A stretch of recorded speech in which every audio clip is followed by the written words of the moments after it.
Takulandirani ku AMTV Malawi kuchimake kwa nkhani zenizeni. Ngati nkhani imeneyo kuno kulibe, dziwani kuti nkhani imeneyo ndi yabodza.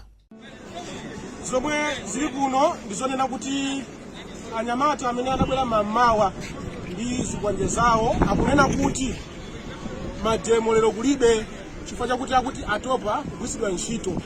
Akuti nchifukwa chani anthu ena achoka kutali ukobwera kuno kumadzapanga demonstrations. Ndakuti salola kunena kuti anthu apange zionetsero pano. Chifukwa pano ayimikanonemba pano ndipamalo pene pamuyembeleze zionetsero pano.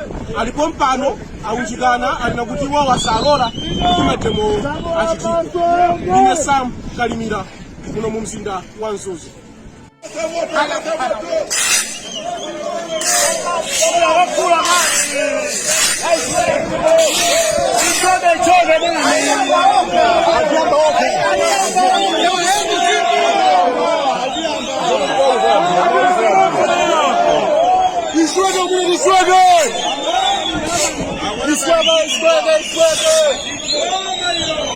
Kuyambira mawa palibe wanifi azabwera mbulango to ndrama ya boma kuti ibere kuti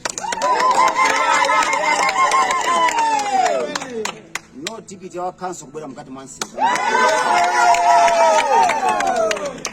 ama taxi azatu atematasia kama tuluka ama dula so ticket na osaza lipiranso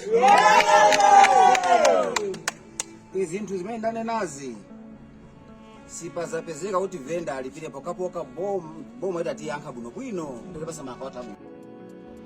Osayiwala kupanga subscribe ku channel ya AMTV Malawi.